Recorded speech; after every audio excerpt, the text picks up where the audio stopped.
فإن أصدق الحديث كتاب الله وخير الهدي هدي محمد صلى الله عليه وسلم وشر الأمور محدثاتها وكل بدعة ضلالة وكل ضلالة في النار. اللهم إني أعوذ بك أن أضل أو أضل أو أزل أو أزل أو أظلم أو أظلم أو أجهل أو يجهل علي. وصلى الله وسلم على سيدنا مولانا محمد وعلى آله وصحبه. الحمد لله رب العالمين.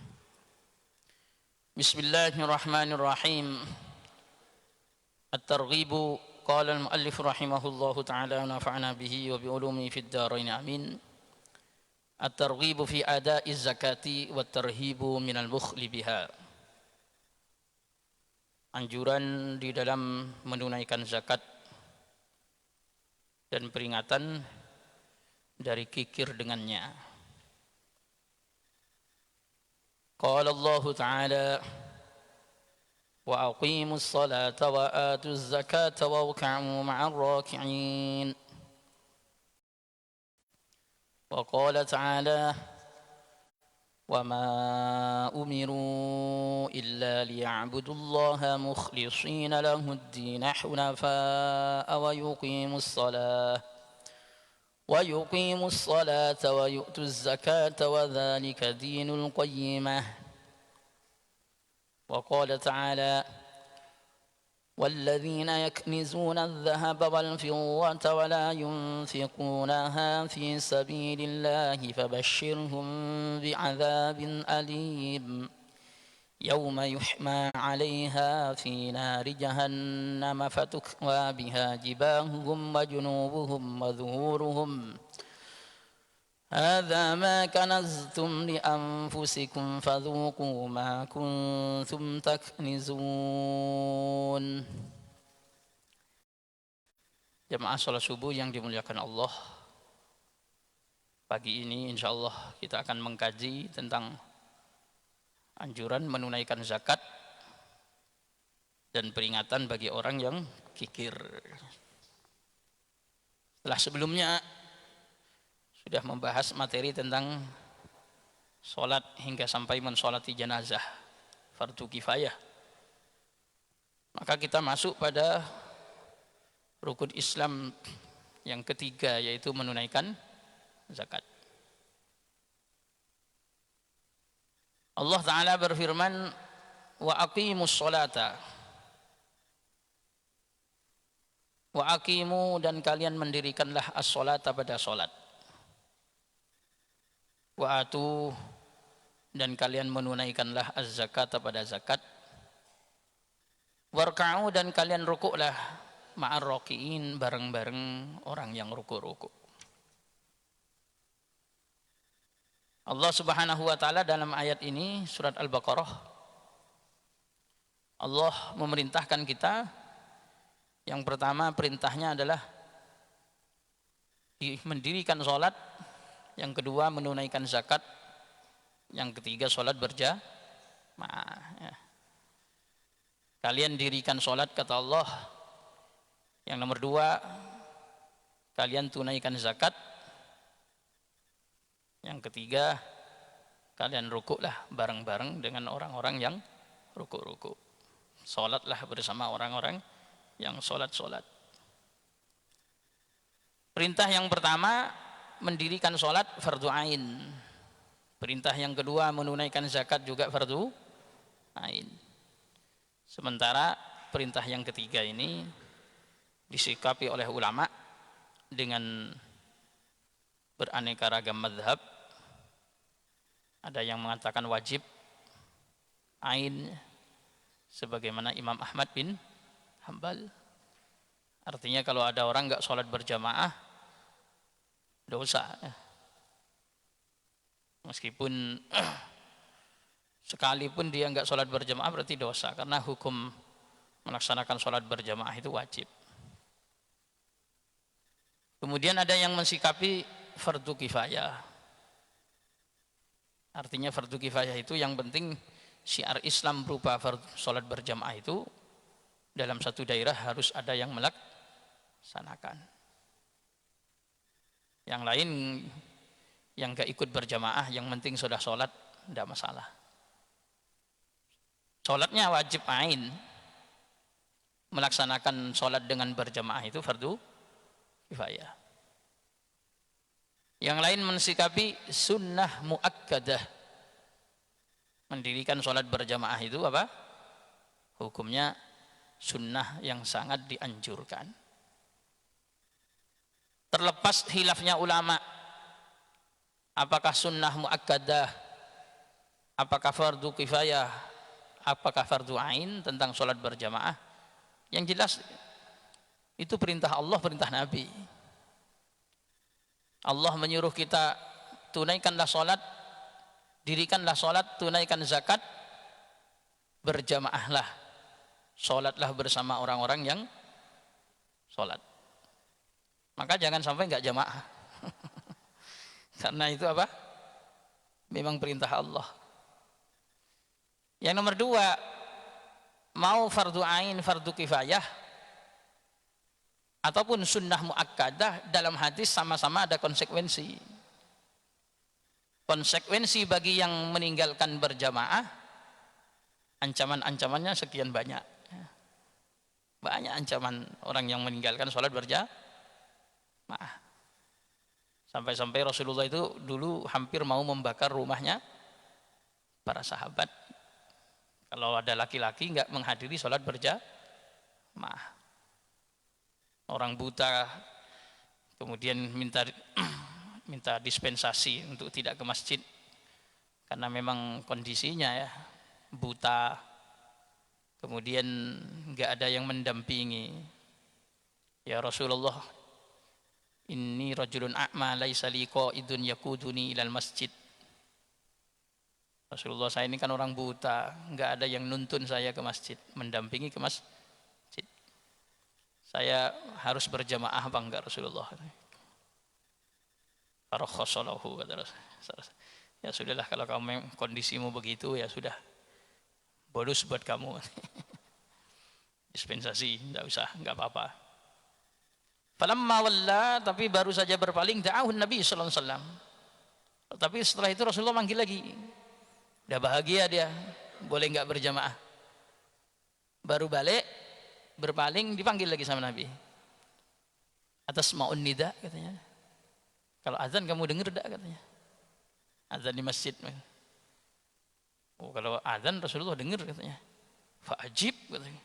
Wah, kamu harus datang. Kalau dengar azan berarti kamu harus datang. Berarti jarakmu enggak terlalu jauh dari masjid. Kamu masih bisa menghafal jalan ke masjid meskipun tanpa ada pendamping. Ini sholat berjamaah. Tapi kalau sholat fardu sudah jelas-jelas wajib. Kalau kita enggak menunaikan sholat fardu, konsekuensinya neraka sakor langsung. Masalakakum fi sakor, qalu lam nakum minal musallin. Yang nomor dua, zakat itu juga wajib. Konsekuensinya enggak zakat, ya sama neraka sakor. Lam nakum minal musallin. Dan termasuk apa? Lam nakum apa? Nut'imul miskin. Termasuk orang yang menempati neraka sakor adalah orang yang tidak memberi makan kepada orang miskin. Nah, ini bahayanya di situ ya. Namanya saja sudah fardhu ain. Sayyidina Abu Bakrin Siddiq radhiyallahu an, ketika ada orang yang memiliki harta mencapai satu nisab dan sudah mencapai haul, tapi yamna'una zakah, mereka tidak mau mengeluarkan zakat, diperangi. Abu Bakar. Alasannya apa? Alasannya sama, perintah Allah berupa puasa dan zakat itu satu paket yang bergandengan. Wa aqimus sholata wa atuz zakah. Kalian dirikan sholat, kalian tunaikan zakat. Dan di ayat manapun ketika ada perintah kewajiban sholat selalu disertakan dengan perintah apa? Zakat. Ini menunjukkan apa? Bahwasanya orang yang enggak mau zakat itu dosanya sangat besar.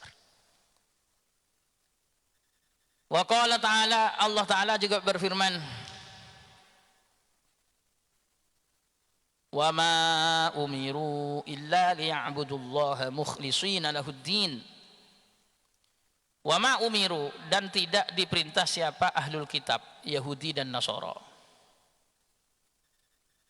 Tidak diperintah di dalam kitab mereka, kitab Taurat dan kitab Injil. Illa, kecuali mereka diperintah liya'budullaha, agar mereka mau menyembah Allah mukhlisin, sebagai orang yang ikhlas lahu pada Allah, ad-dina, pada agama. Wa yuqimus shalah, dan di dalam kitab Taurat Injil itu mereka juga diperintah agar mendirikan salat. Wa yu'tuz zakah, dan mereka juga diperintah untuk menunaikan zakat. Wa dzalika dinul qayyimah, dan itu adalah agama yang lurus. Jadi orang muslim diperintahkan salat, diperintahkan puasa, zakat. Sama orang Yahudi, orang Nasrani, di dalam kitab Taurat dan kitab Injil mereka yang masih otentik, yang masih belum mengalami perubahan, sama mereka itu kemudian diperintahkan untuk menyembah kepada Allah dengan ikhlas. Yang nomor dua, mereka sama saja diperintahkan untuk mendirikan sholat dan juga menunaikan zakat. Ciri khasnya agama yang lurus tiga itu: beribadah kepada Allah dengan ikhlas, mendirikan sholat, menunaikan zakat. Tapi kalau tidak ada perintah beribadah dengan ikhlas, mendirikan sholat, menunaikan zakat, itu agama bengkok. Agama apa? Bengkok, bukan agama lurus. Agama lurus itu begitu. Mau Quran, mau Taurat, mau Injil, itu sama saja. Sama-sama ada perintah beribadah kepada Allah dengan ikhlas, sama-sama ada perintah mendirikan sholat, sama-sama ada perintah menunaikan zakat. Itu perintahnya. Sekarang konsekuensi bagi yang tidak menunaikan zakat. Wa qala ta'ala, dan berfirman siapa Allah Ta'ala, walladzina yaknizuna adh-dhahaba, walladzina, adapun orang banyak, yaknizuna, yang menyimpan atau menimbun, siapa alladzina adh-dhahaba, pada emas, wal fiddata, dan perak, wala yunfikuna, dan tidak mendermakan siapa alladzina, orang banyak, ha, pada emas dan perak, tidak mendermakannya fi sabilillahi, di jalan Allah. Fabasyir, maka kamu sampaikan berita gembira, hum, pada mereka. Apa berita gembiranya bagi penyimpan emas dan perak? Bi'adzabin, dengan berupa siksa, alimin, yang pedih. Seperti apa gambaran siksa pedihnya orang yang menimbun harta? Nanti digambarkan yauma yuhma, di hari dipanaskan, alaiha, apa, di atas emas dan perak, fi nari jahannamah, di dalam neraka jahannam, fatukwa, maka dicas, disetrika, biha, dengan emas dan perak. Apanya yang disetrika? Jibahuhum, pelipis-pelipis mereka, wa junubuhum, dan lambung-lambung mereka, wa zuhuruhum, dan punggung-punggung mereka. Hadza, dikatakan pada mereka, hadza, ini, ma, itu sesuatu, kanaztum, yang menyimpan siapa kalian, li anfusikum, untuk diri kalian sendiri, fadzuku, maka kalian rasakan, ma, apa sesuatu, kuntum, yang ada siapa kalian dulu, taknizun, itu pada menyimpan. Ini surat At-Taubah. Allah berfirman, orang-orang yang menyimpan emas dan peraknya dan tidak mau mendermakannya di jalan Allah, sampaikan berita gembira kepada mereka, mereka kelak akan disiksa dengan siksa yang pedih. Bentuk siksanya nanti di hari kiamat, emas dan perak itu akan dipanaskan di dalam api neraka jahanam. Kemudian setelah itu, setelah dipanaskan begitu panas, lalu kemudian disetrikakan pada pelipis-pelipis pemilik-pemiliknya, disetrikakan pada lambung-lambung pemilik-pemiliknya, disetrikakan pada punggung-punggung pemilik-pemiliknya. Kemudian sambil dibilangi, ini loh yang dulu kamu simpen-simpen itu, katanya. Yang dulu kamu simpen-simpen itu ini, katanya. Yang hanya kamu peruntukkan untuk dirimu sendiri, katanya. Fadzuqu ma kuntum taknizun. Ya sudah, rasakan apa yang dulu kamu simpen ini, sudah. Ini jadinya, katanya. Nah, nauzubillahi min dzalik. Makanya kalau kita ini berinvestasi, ya berinvestasi. Tapi jangan hanya kemudian orientasinya untuk kepentingan pribadi. Kalau memang untuk kepentingan pribadi, ingat di sana ada kewajiban. Minimal sudah diingat, minimalnya saja, minimal apa? 2,5% setiap tahun. Enggak banyak kan? 2,5% setiap tahun. Beli emas batangan disimpan di rumah, kemudian atau emas antam simpen, punya perak disimpan. Ulama memuqabalahkan punya duit karena sama-sama antara duit dan emas ini untuk apa? Untuk ada nilai tukarnya.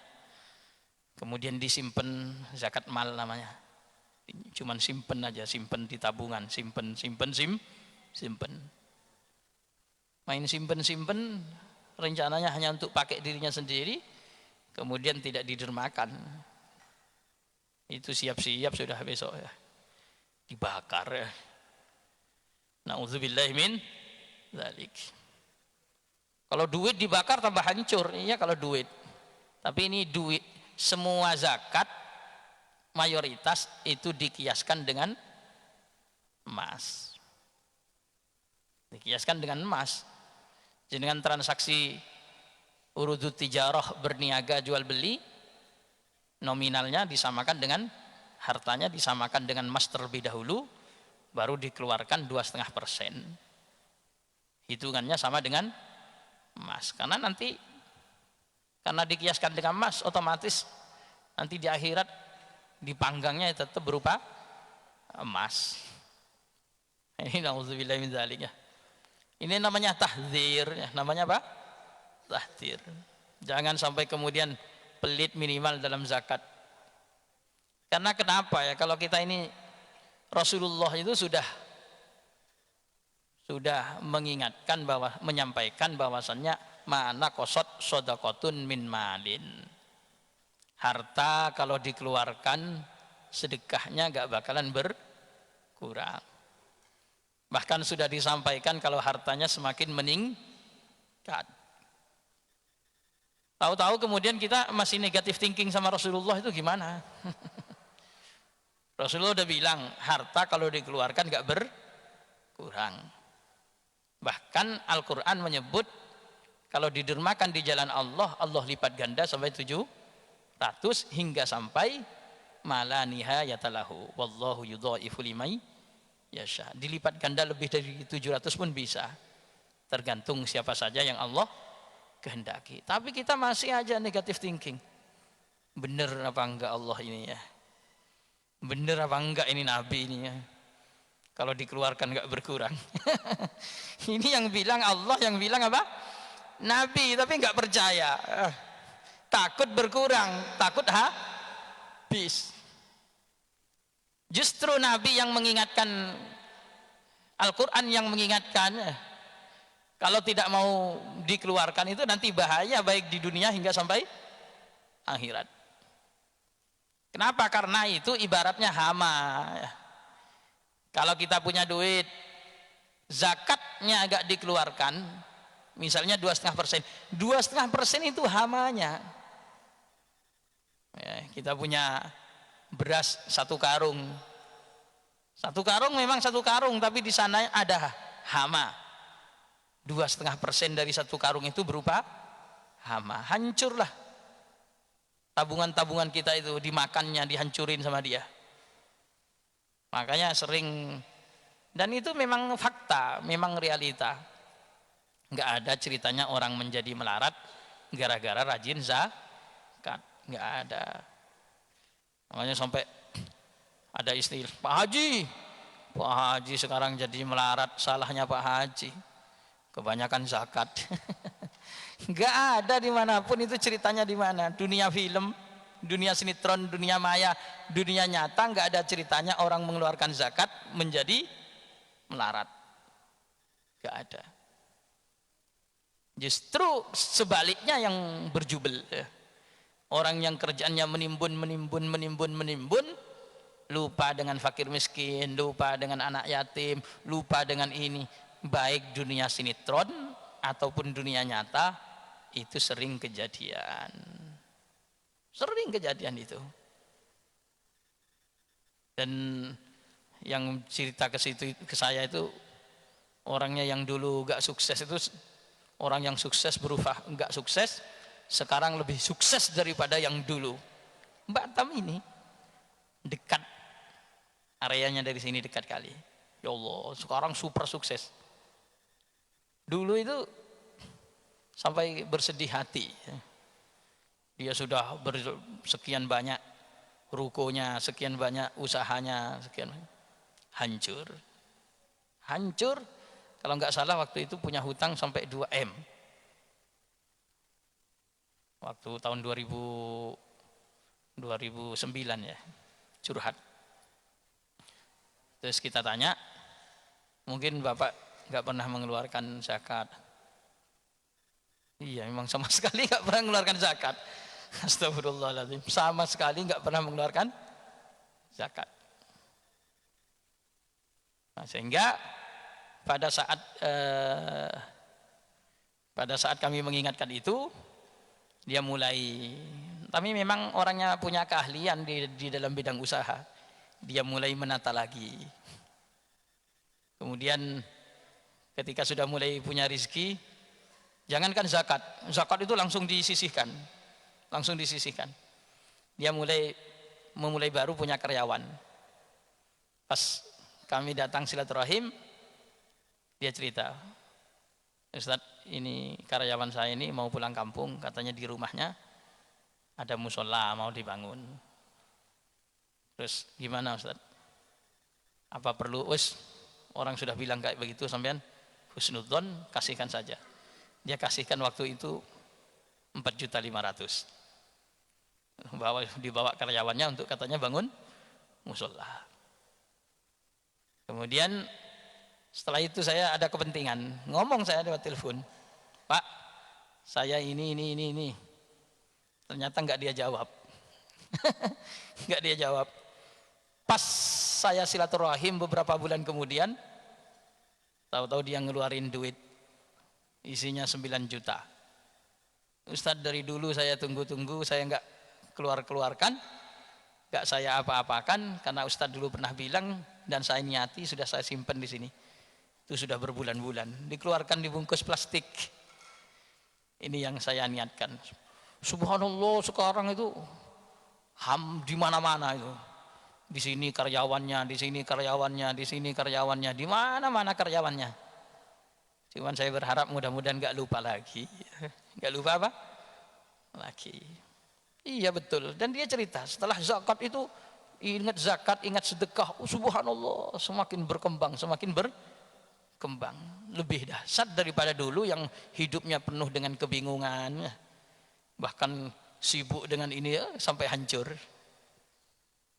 Nah, ini memang Allah kan sudah mengingatkan itu ya.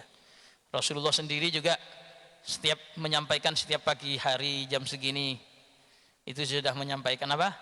Ma min yaumin yusbihul ibad illa wa malakaini yanzilani. Enggak ada pagi hari seorang hamba masuk di waktu pagi hari tersebut kecuali dia akan terkena doanya 2 malaikat yang turun. Mesti itu terkena. Kita sekarang ini kan pagi hari masuk nih. ini akan kena doanya malaikat pagi hari ini. Doa yang mana yang kena ke kita? Doanya malaikat yang mana? Nggak tahu. Yang jelas malaikat itu pagi hari ini berdoa.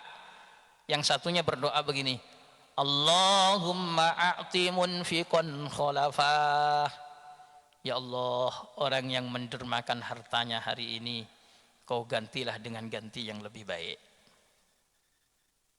Yang satunya berdoa, Allahumma a'ti mumsikan talafah.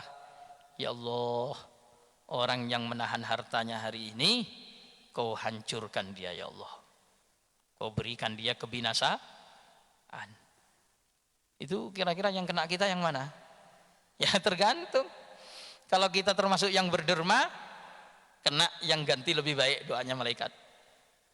Tapi kalau kita tahan-tahan, kita akan kena doanya malaikat apa? Engkau hancurkan ya Allah. Setiap pagi ada 2 malaikat yang punya amanah untuk berdoa itu tiap pagi. Dan itu mesti rutin istiqomah. Namanya malaikat. Malaikat itu enggak pernah durhaka terhadap Allah. Namanya yaf'adu nama yu'marun. Selalu menjalankan perintah Allah. Ini pagi hari ya. Ya kalau pagi-pagi jam segini ya tinggal kita sendiri masing-masing yang tahu itu. Makanya mudah-mudahan kita semuanya dapat doanya yang Allahumma a'ti munfiqan khalafa. Ya Allah, kau berilah ganti orang yang mendermakan hartanya lebih baik lagi. Kholaf itu lebih ganti lebih baik. Kalau kholfun ganti keburukan. Tapi kalau ini apa? Kholafun, ganti yang lebih baik. Yang tadi ganti yang lebih baik.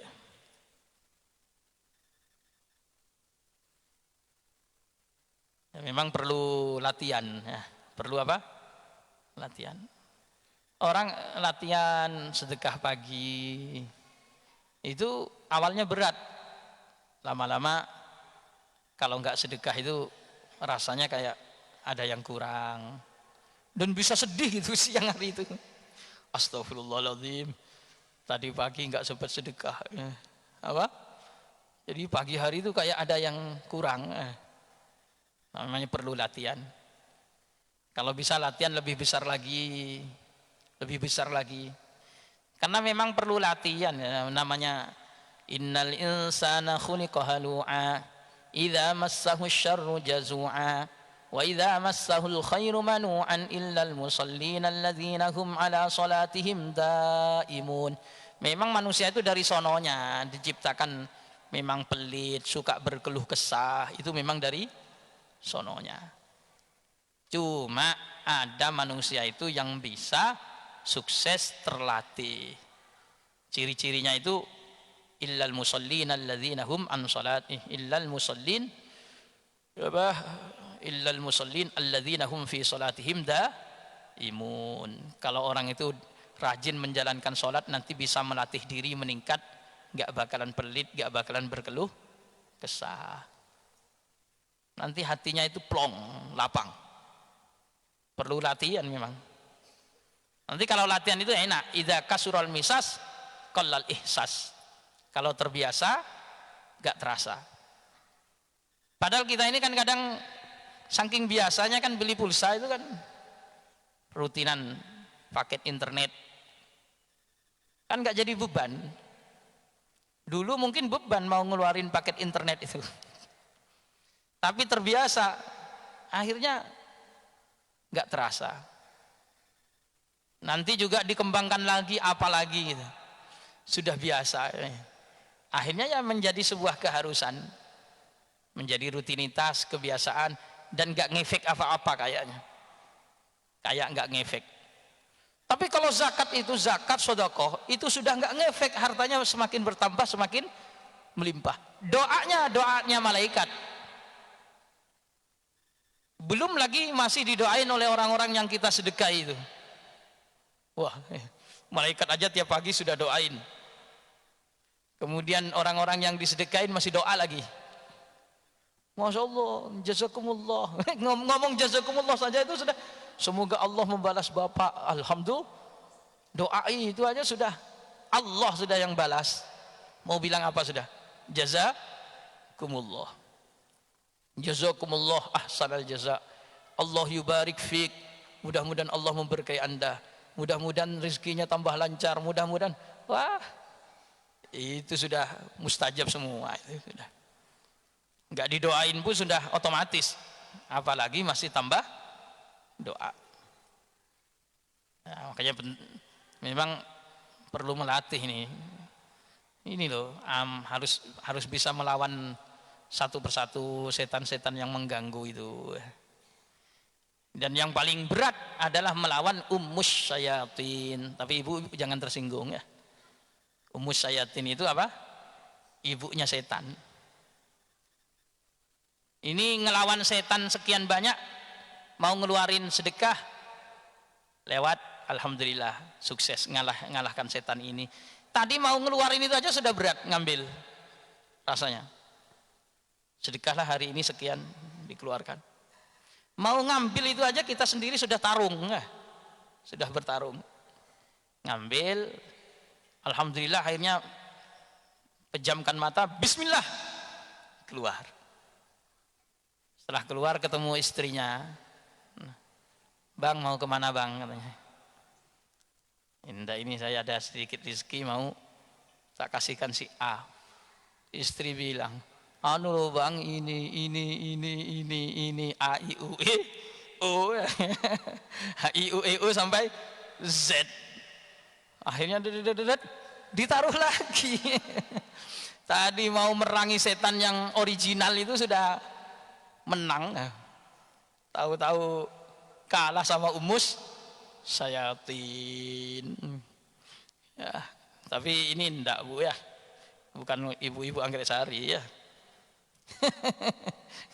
Tapi memang kadang kita ini sudah menang melawan nafsu, melawan setan, tahu-tahu kalah sama ummus syayatin.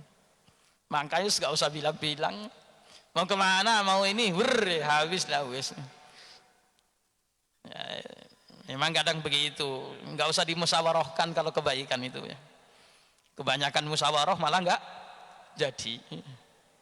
Sudah cukup, sudah musyawarah dengan dirimu, kalahkan itu setan, berangkat sedekahkan. Yang penting masih standar lah, masih tidak sampai over kemudian untuk dimakan sampai nggak ada. Cukup 2,5%. Kalau mau meningkat 10%, mau meningkat lagi 50%. 50% untuk kebutuhan. Dan itu kita rasakan sendiri nanti dampaknya.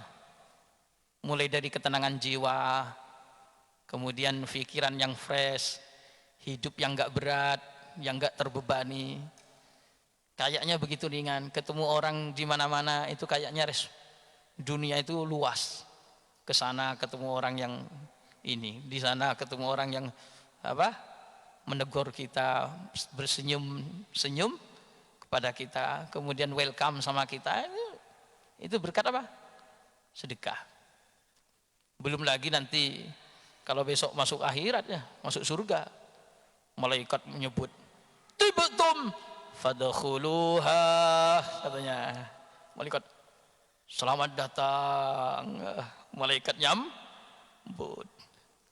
Nah, ini luar biasa itu.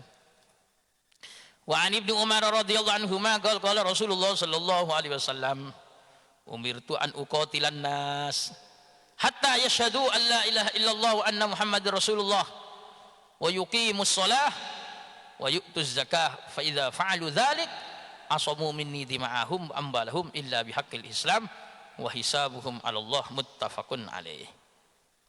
Ini yang dipraktekkan oleh Sayyidina Abu Bakar. Diceritakan dari sahabat Ibnu Umar radhiyallahu anhu, beliau berkata, Rasulullah sallallahu alaihi wasallam bersabda, aku ini diperintah oleh Allah untuk memerangi manusia sampai mereka ini mengucapkan dua kalimat syahadat, asyhadu an la ilaha illallah wa anna muhammadar rasulullah. Yang nomor dua, wa yuqimus shalah, dan mereka ini mendirikan salat. Yang nomor tiga, wa yu'tuz zakah, dan mereka menunaikan zakat. Fa idza fa'alu, kalau mereka sudah melakukan hal itu, asomu, maka mereka telah menjaga minni dariku dima'ahum darah-darah mereka, wa amwalahum dan harta-harta mereka, illa bihaqqil Islam kecuali dengan undang-undang Islam, wa hisabuhum 'alallah adapun hisab mereka 'alallah itu di atas Allah, muttafaqun alaih. Jadi kata Rasulullah, aku ini memang diperintah oleh Allah untuk memerangi orang banyak sehingga mau mengucapkan 2 kalimat syahadat. Kalau nggak mau nanti ada aturannya, kemudian mau berdamai dengan jizyah dan seterusnya. Yang nomor 2, kalau sudah Islam harus mendirikan sholat. Nggak mau mendirikan sholat diperangi. Kemudian yang nomor 3, mau menunaikan zakat. Nggak mau menunaikan zakat diperangi. Tapi kalau mereka sudah melakukan hal itu, berarti mereka sudah menjaga dirinya. Hartanya dijaga, darahnya dijaga. Haram orang yang sudah menunaikan zakatnya, kemudian mendirikan sholatnya, kemudian disakiti, haram. Oleh negara haram, orang sholat, orang zakat, kok darahnya diteteskan, hartanya diambil, haram. Kecuali dengan undang-undang Islam yang lain. Contohnya apa? Mencuri ya dipotong tangannya, ya darahnya harus keluar. Kemudian membunuh ya dikisos ya. Meskipun sholat, meskipun zakat, tapi kok membunuh ya tetap harus dialirkan darahnya. Tapi kan itu karena aturan undang-undang. Ini muttafaqun alaih, hadis Imam Bukhari, Muslim dengan sanad yang sama. Nanti berikutnya kita baca satu hadis berikutnya ya. Sudah Isra, gambarannya harta itu bukan hanya menjadi seperti dalam Quran tadi. Nanti akan berupa ular ya. Harta kita itu akan berupa ular yang kemudian melilit kita. Ularnya itu hitam, ada 2 titik hitamnya. Kemudian menggigit kita dengan gigi gerahamnya, dengan gigi-giginya. Kemudian ularnya bilang waktu menggigit kita itu sambil melilit kita itu, ana maluk ana kanzuk, saya hartamu yang dulu katanya. Saya yang kamu simpen itu katanya ular. Baru Rasulullah bilang apa? Wala yahsabannal ladzina yabkhuluna bima atahumullah min fadlih. Tapi sudah Isra. Barangkali ini yang ditanya, monggo satu pertanyaan. Ibu-ibu monggo. Assalamualaikum warahmatullahi wabarakatuh. Assalamualaikum warahmatullahi wabarakatuh. Begini Ustadz, kalau kita berdagang, itu kan harga basic barang itu 80.000 misalkan. Kemudian kita jual jadi 100.000. Artinya kita punya keuntungan 20%. Itu berapa berapa zakat yang harus kita keluarkan? Terima kasih. Ya. Zakat itu yang pertama kita bahas secara umum, apalagi di Batam. Zakatnya itu pasti dikiaskan ke emas. Zakat itu, baik itu al-malul mustafad, gaji, profesi, zakat profesi, atau kemudian urudut tijarah, hasil berniaga kayak tadi.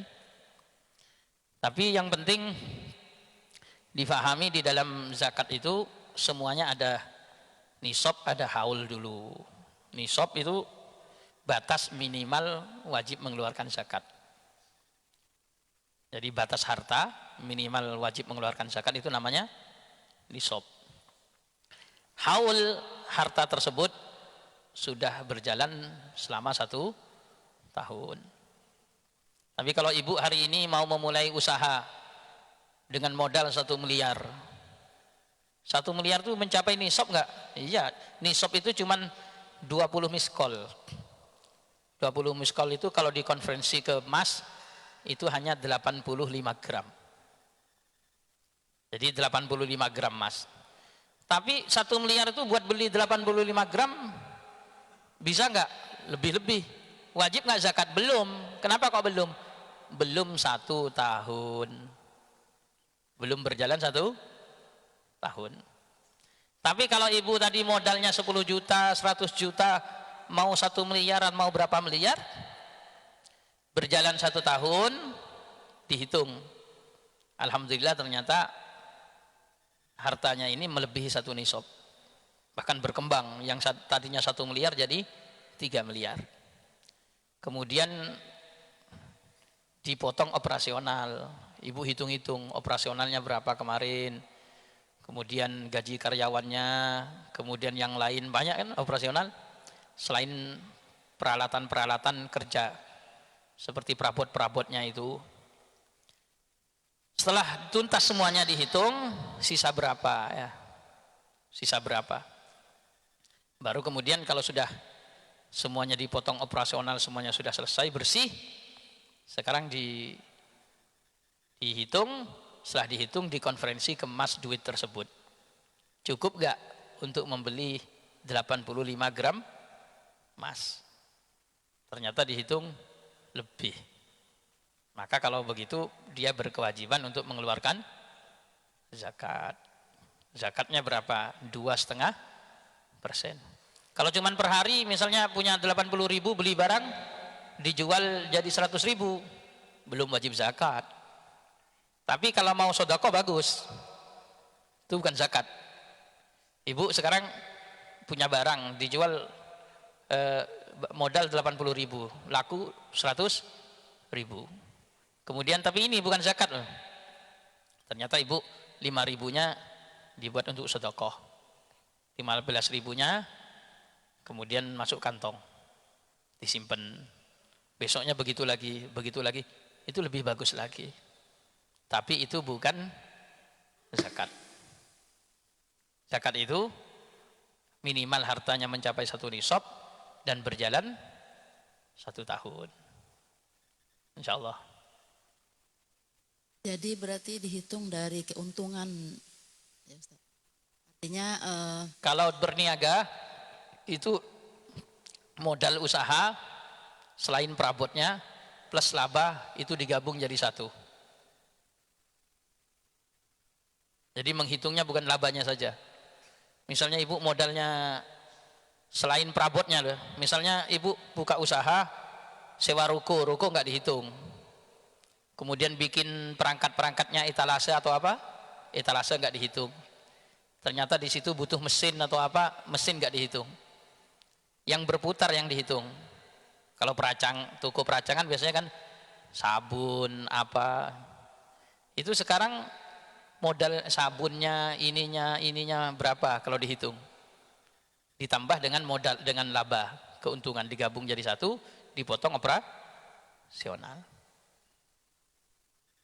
Memang sekarang duitnya nggak ada, tapi masih ada modalnya itu yang tersimpan. Dihitung ada nggak 1 nisab itu? Ada.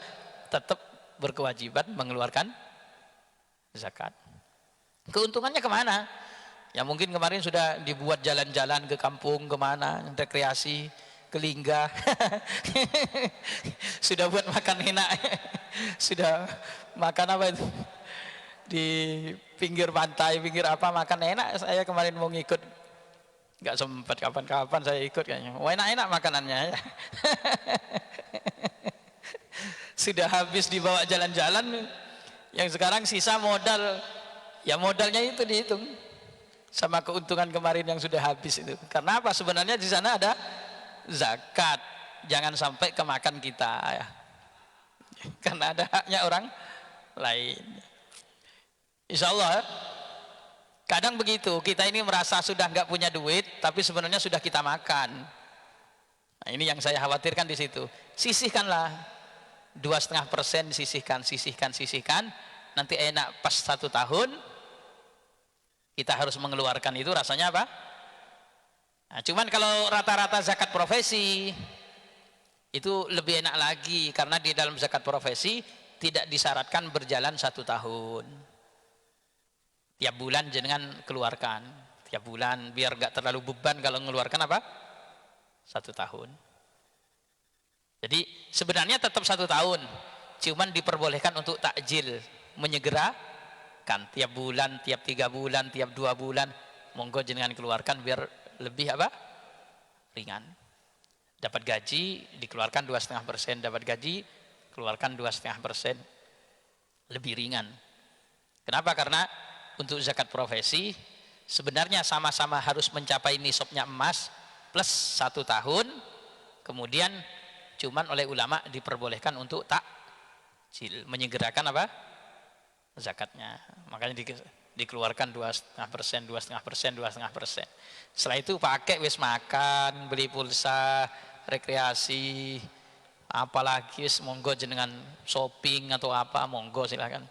Yang penting 2,5%-nya sudah disisihkan. Begitu. Ya, mafhum ya? Insya Allah berikutnya nanti kita lebih detail lagi kita kaji insya Allah.